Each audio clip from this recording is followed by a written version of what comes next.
Tuwang-tuwa, masaya ako kay Nanay Carmen. Nanay Carmen, good luck sa iyo.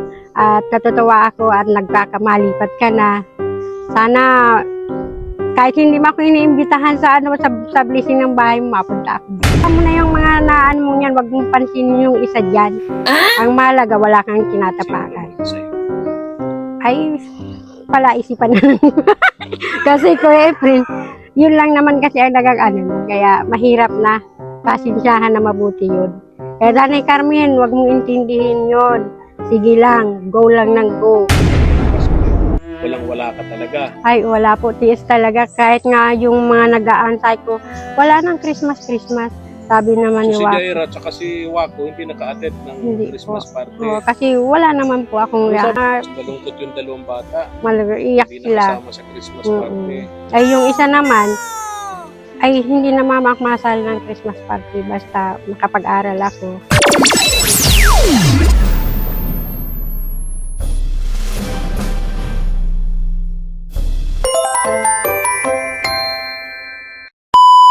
Subscribe to my channel.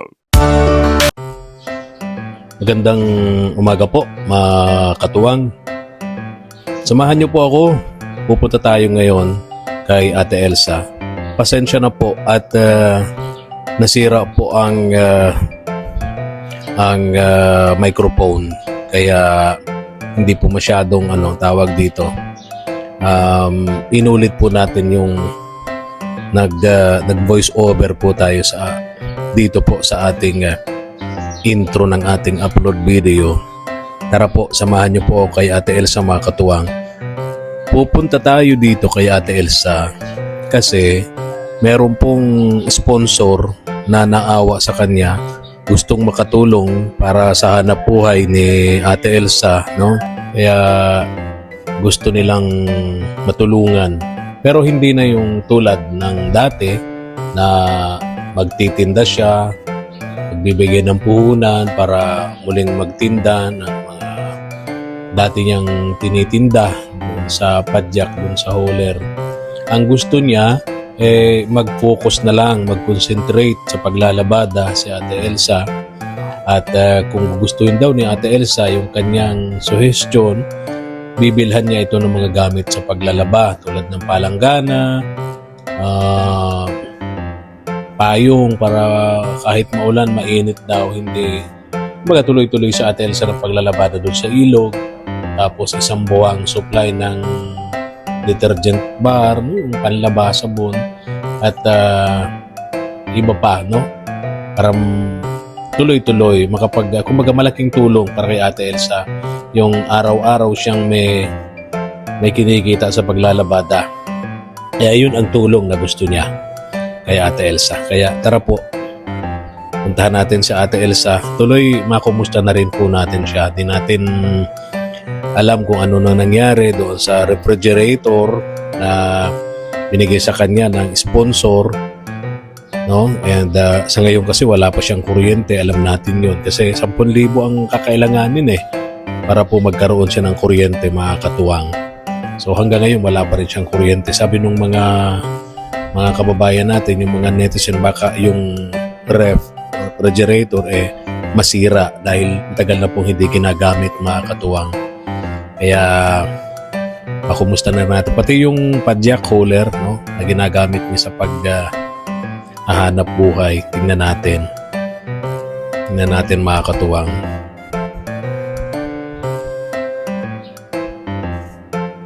Sana nandito si Ate Elsa. Sana nandito siya para makausap natin. Sana pumayag doon sa offer nung sponsor para makatulong na rin sa kanyang hanap buhay. Inihalimbawa nung sponsor na gustong tumulong sa kanya, yung si Ate Malo, yung mag-asawa na dati nagtitinda ng isda, ilang beses binigyan ng puhunan ng sponsor, pero laging bokya, laging bankrupt, laging nalulugi, no? Pero nang magpalit sila ng hanap buhay, yung pangangalakal, hanggang ngayon nagtutuloy-tuloy kahit paano kumikita yung dalawa ni na Ate Malo. So yun ang kanyang halimbawa. Kaya sabi ng sponsor, mag-concentrate na lang sa paglalabada. Ayun, nasisilip na natin. Ito na yun, mga katuwang. Yung bahay, ayun, yung kulay pula ang bubong. Yun po yung bahay ni Ate Elsa. Sana nandito para makausap natin. Tagal-tagal din po tayo hindi nakapunta rito. Mag-iisang buwan halos, no? Ayan.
Ang pagkakataon na walang-wala, dumarating naman din ang panahon na meron din naman. Ang importante, sanay tayo sa wala, sanay sa meron. Adjustable ba? No? Adjustable. Pwedeng meron, pwedeng wala. Ate Elsa, dyan mo to. Yan, lagay ko sa microphone para malinaw yung kwentuhan natin, usap natin. Kumusta kayo? Ay, okay lang po, Kumusta kuya. yung ilog mo doon? Ay, andun, madami ng water lily, malalim. Kasi Medyo, ulan sa gabi. siya po, mahirap ang Mahirap. Kaya, ayan. Nilaban, no?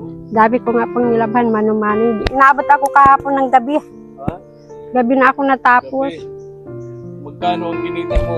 Ay, kinita ko kahapon, naka 150 ako kahapon kasi... 150.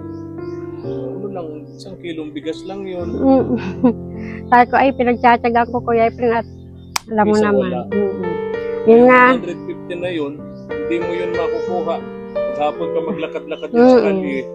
Paghapon ka maupo-upo sa bahay, hindi mo makukuha yung 150. Naiyak nga si Wako at di daw siya nakasali. Sabi ko, hayaan mo na Hindi yun. na masali sa Christmas party. Hindi po. Daw ay, ano na yun, mama? Ay, sabi ko, ano gagawin ko? Mini-message ko si Jaira, lagi naka-offline. Ay, ano po, sira ang cellphone nun. Iniisip ko baka nabenta na yung cellphone. Hindi po. Hindi na naka-online. Lagi Ano po, naka-offline. Kuya Efren, nasira yung Ha? nasira yan Nasira yung yung cellphone nung cellphone. gawa baga po nung yung unang magbagi baga po ay tayo baga po nung ay nakalimutan naka-charge pala yung cellphone niya. Naka-overcharge. So, wala na. Wala na. Wala ng cellphone. Saan yung mga Kaya. bata? Ay, siwa ko lang po nandyan, nagtutulong sa akin at nasa simbahan, di kami nakapagsimba. At sabi ko, mabantay ako ng at baka mag-ulan, walang maano. Nagsimba nga ngayon doon sa chapel ni Siya po, ay yun naman po ang nag-aano kasi sa kabataan si Jaira. Kaya hindi ko masimpuhan. Katatapos lang po nung mag-UD si Kuya Efren. Naman, mayroon naman na siyang certification of training. Okay, senior high, ano? Para daling pala yun ng college, Kuya Efren, makipera. Yan ang K-12.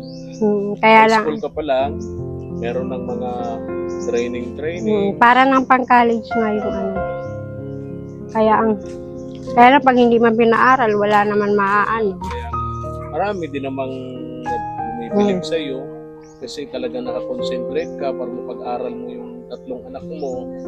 Kaya nga madalas nawawalan ka ng puhunan Ay, siya po. Naiintindihan Parang ko, nga diba? po yun sa kanila ni minsan. Kaya nga. Nadatnan ako, Yun ang nag-iiyak. dahilan kung bakit ka madalas nawawala ng puhunan dahil sa mga gastusin sa school. Siya Mga po. anak mo, no? Ngayon ganito, Ate Elsa, pumunta ako rito kasi may nag-message sa akin sponsor. Sabi kasi niya, naawa siya sa kalagayan mo, naintindihan ka nila kung bakit lagi kang walang puhunan dahil sa mga gastusin sa school, sa kagustuhan mo mapag-aral kahit high school man lang yung mga anak Siya mo. po, yun po talaga Kuya Efren kasi mahirap po. Oo. Kahit po nga ngayon mag-apply ng janitor, hinahanapan ng high school graduate. Kaya sabi ko sa kanila, hindi naman habang buhay mayroon na anuhin. Kung yun nga mga nakapag-aral, hirap makahanap Siya ng po. trabaho, Mm. lalo na kung hindi. Tama yung sabi mo, high school graduate dito sa Pilipinas, sinahanapan ng diploma sa high school. Kaya mahirap. Ganito Ate Elsa, sabi nung sponsor na nag-message sa akin, baka gusto mo raw, parang hindi halimbawa niya kasi, si Ate Malo, na dati nagtitinda rin siya, naglalako ng isda, silang dalawa. Pero laging bankrupt, laging lugi, walang nangyayari. Dahil ang rason naman nung dalawa, laging napupunta sa utang, mga hindi nagbabarayad, ano? So laging lugi. Ngayon, ang gusto naman nila, gusto nung nag-message sa akin, tulungan ka na lang, mag-focus ka na lang sa paglalabada. Mag-focus ka sa paglalabada. Ang gusto niya, kung gusto mo raw, suggestion niya, bibilhan ka ng payong para dyan sa ilog habang nilalaba ka. Hindi ka maulanan o maiinitan. Markasunog na nga ako Kuya Kaya Efren. nga, Yun bibilhan nga ka raw ano. ng detergent bars, yung pag isang buwan Wow. na gamit sa paglalaba. Siya po. Diba? Tapos palanggana. Wow. Hindi na ako manghihiram. Oo. Yun ang gusto niya. So, ang gusto niya, mag-focus ka na lang sa paglalabada. Kikita ka naman araw-araw. Hindi ka naman mamroblema magluto, maglako, magtinda dyan sa labasan. Yun ang gusto Ay, ang niya gawa mangyari. ko nga Kuya Efren, halimbawa, sa araw-araw, baga po ay minsan may pahinga naman ako. Ang yun naman pahinga ko, ginagawa ko, naglalako pa rin ako kasi sayang po ang panahon na nakatambay. Kaya sabi ko baga po sa iyo, hindi lang dapat isa. So okay ba sa'yo yun? Mag-focus ka na lang sa paglalabada? Ay, sa paglalabada po kasi Kuya Efren, sabi ko, hindi pa rin Kuya Efren. Sabi ko nga sa mga anak ko, ngayong taon ka ko at mag-aano ako gusto ko may tindahan. Aanuhin ko yan tindahan na yan kasi madami na din naghahanap. Bakit daw hindi ako nagtitinda? Kaysa maralabas pa sila. Sabi ko, nawala nga ang ang laki din ng puhunan sa tindahan. Sabi ko, pag-iisipan ko kako ito kasi lalo na ngayon may college na ako, kailangan ko talagang puspusan sa paghahanap ng Kaya sabi ko sa anak Ano ko, puhunan mo sa pagtitinda? Yung tansya mo lang para mabuksan mo itong tindahan mo. ay ang ko po yan, mga 20,000. 20,000 pesos. Kasi po ngayong taon, bali mayroon pa ako kasi inaanang ko Kuya Efren yung salin sa akin ni Ma'am Gina sa kuryente. Kasi gusto ko ngayong taon dapat may sarili na akong kuryente. Bali yung meron ako dyan na hindi ko ginagalaw. Madadagdagan ko na lang mga kunti na lang. Magkano bang kuryente mo? Ay nasa 10,000 baga po 10,000. yun. So meron ka dyan 100. 9,099 na lang. Kaya sabi ko nagsasarapit ang ulo ko. Sabi ko sa mga anak ko, sabi nung niwa ko, simula na naman tayo ng lugaw. Oy, sabi ko, mas masustansya ang lugaw. Oo naman. At least may lugaw. Yung Kasi wala. kung hindi tayo tayo ng paraan na magkatipid tayo, hindi tayo maganggastos. Tapos ganito. So hindi kumbaga hindi ka naka-concentrate ang isip mo sa paglalaba lang. Hindi. So Kailangan marami pang source na pagkukuhaan pa ng kasi yung paglalabada mo, tulad ngayon, naka 150 ka na. Sa maghapon, magkano ka? Ay, yun nga pong kasi Minsan nakaka 300, dalawa akong nakakalabada. 300. Mm. Ayun, so may 300 ka na maghapon. Hanggang alas 6. Ano sa is, Siya po, oo. Ay, kahapon nga, ano nga, sabi ko, Jaira, ikaw na magbalanaw ng iba. Di ko na kaya. Sabi ko, pahingahan mo muna. So kung nanonood yung sponsor na gusto tumulong sa'yo dahil naawa sa kalagayan mo, ramdam nila na ngayon, excuse me, ramdam nila, Ate Elsa, na ngayong Pasko walang-wala ka talaga. Ay, wala po, tiis talaga. Kahit nga yung mga nag-aan, sabi ko, wala nang Christmas. Sabi naman ni So si Wako. Jaira at si Wako hindi naka-attend ng Hindi Christmas po. party. Oo, kasi wala naman po akong Pero reaction sabi ni sa Kuya, kanila. yung asawa mo, Ay, siyempre malungkot, masakit din yung sa isang tatay. at sabi nga na hayaan ninyo anak at kapag nakaano naman siya. Eh, sabi ko, imbis ka ako natin, tulungan naman natin si Papa mo makaano lang siya, makarecover lang sa ano niya. Hindi po Kasi- gumagaling yung... Di ba po dalawa na yung paa.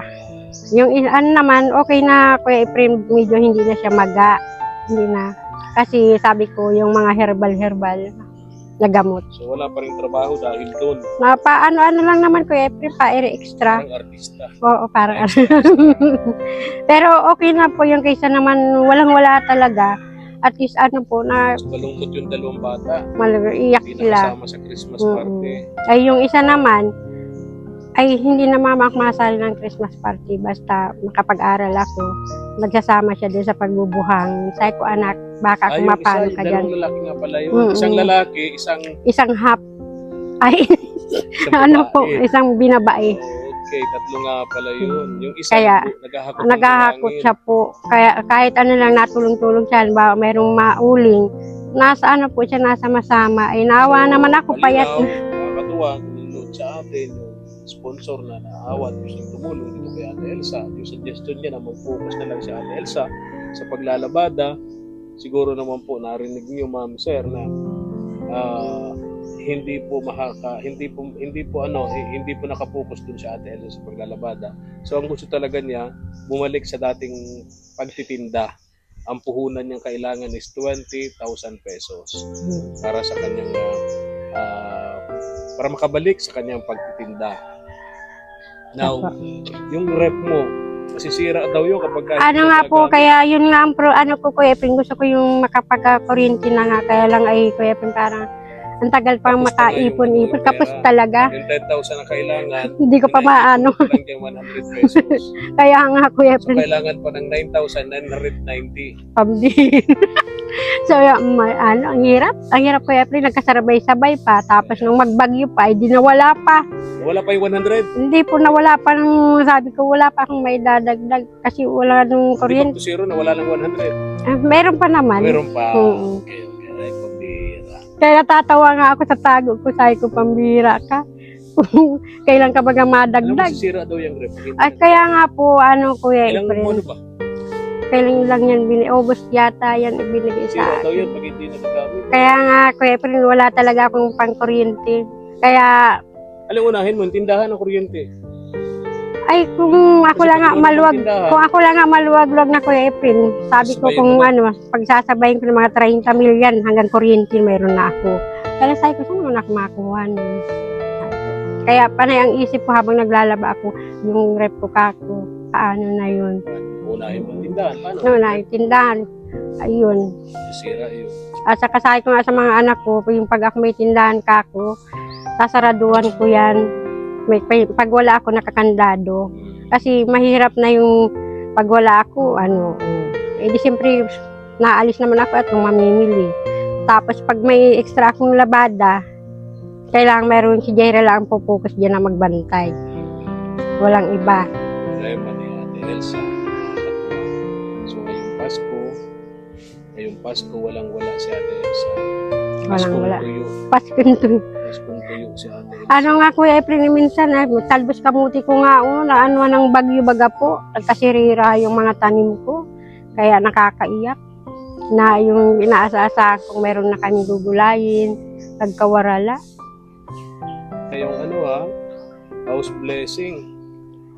Yung bahay ni Nanay Carmen. Ay, siya nga pala, Kuya Efren. Saka tuwang-tuwa ako doon, Kuya Efren. Tuwang-tuwa, masaya ako kay Nanay Carmen. Nanay Carmen, good luck sa iyo. At natutuwa ako at nagkakamalipat ka na. Sana, kahit hindi mo ako iniimbitahan sa blessing ng bahay mo, mapunta ako doon. Pero kasi di tayo nagkikita. Hayaan mo at papasalan kita. Saka, yung sa blessing mo, may surprise ako sa iyo. Wow. Naalala ko, hindi ko makikilala, makakatuwang si Nanay Carmen kung hindi dito kay Ate Elsa. Ito si Ate Elsa ang nagpakilala sa akin kay Nanay Carmen. Naawa daw siya sa kalagayan ng matanda. Pinakiusap yan ni Ate Elsa para matulungan ng mga sponsor natin abroad. No? Kaya, at least maganda yung bahay oo, niya. maganda. Kaya tuwan-tuwa yun si Nanay Kulay Carmen. pati, pandalaga. Kaya sabi ko kay ni Nanay Carmen, nung matagal kami kita nun. Sabi niya, hindi daw siya bagay doon. Pambihira ka, wala naman nasasabing walang nababagay. Sabi ko sa kaya sana maging masaya ka. Kasi kita mo nagkaroon ka ng ganyan. Kaya sana, hayaan mo na yung mga naan mo yan, wag mong pansinin yung isa dyan. Ang mahalaga, wala kang Sino kinatapakan. naman isa yun? Ay, palaisipan na lang. Kasi Kuya Efren, yun lang naman kasi ang nun. Kaya mahirap na. Pasensyahan na mabuti yun. Kaya Nanay Carmen, wag mong intindihin yun. Sige lang, go lang ng go. Kasi blessing niya sa iyo. Yan ay pasalamatan kasi napakaganda ng bahay. Pupunta ako dyan. Hindi na siya makikisilon sa chapel. Oo. Saka, okay na, wag mo na intindihin niya. Basta wala ka naman tinatapakan na kung ano. Sige lang. Basta kung ano yung nakilala ka namin, yun pa din. Hindi ka magbabago. Sige, Ate Elsa. Alis na rin ako. Sige po, Kuya Efren. May aabot nga pala. Salamat po. May nagpadala kasi sa akin. Nagpadala sa akin ng 2,500 sa Gcash. Sabi ni Ma'am Vilma, bahala na daw ako kung kanino ko ibibigay. Yung 1,500 na ibigay ko na doon sa kay Lola Gloriosa, kay Tita Glo. Yung 1,500, yung matanda na bagong vlog namin. Eh ngayong umaga, naisip ko itong natitirang 1,500 na 1,000 na padala sa akin sa Gcash ni Ma'am Vilma. 1,000, balik ko tayo dito. 1,000, ibigay ko sa iyo. Ay, wow.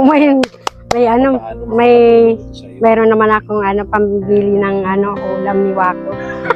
Di ba? 1,000 pesos. Thank you po, Kuya Efren. Salamat din po doon sa Kay Ma'am nagpadala Vilma. po. Kay Ma'am Vilma. Vilma. Wow, ang ganda. Parang Vilma Santos. Oh. Thank you po. So yan, pinati ko sa inyo yung padala niyo sa akin sa Gcash na 2,500. Wow. Yung bagong vlog namin, si Saya kung nakaabot. Lola Gloriosa, Tita Glo. Hindi iiyak si Wako makasali sa Christmas party. Kailan ba yung Christmas Po, nung 19, yung biyernes. Talikod. Sabi ko, ay anak, pasensya na. Alam mo naman. Sayang, naihabol ko Naihabol sana. Sa Christmas party si Wako. Mayroon naman Pero siya. si Jaira hindi nakate. Hindi po talaga. At kasi Kuya Efren siya yung nasa duty pa siya. Nag-iiyak si Wako. Sige, Ate Elsa. Sige po, Kuya Efren. Marami pong salamat. Okay. Malapit na. Kailan daw pa ang blessing ni Nanay Carmen sa bahay? Walang sigurado, Ate Elsa. Wala pa akong kami nagkausap ni Kagapit. Mga katuwang, maraming salamat po sa panonood. At kung nagustuhan niyo po ang ating upload video, pa-likes and share naman po at pa-subscribe na rin ng ating munting channel. Maraming salamat po and God bless. Thank you for watching.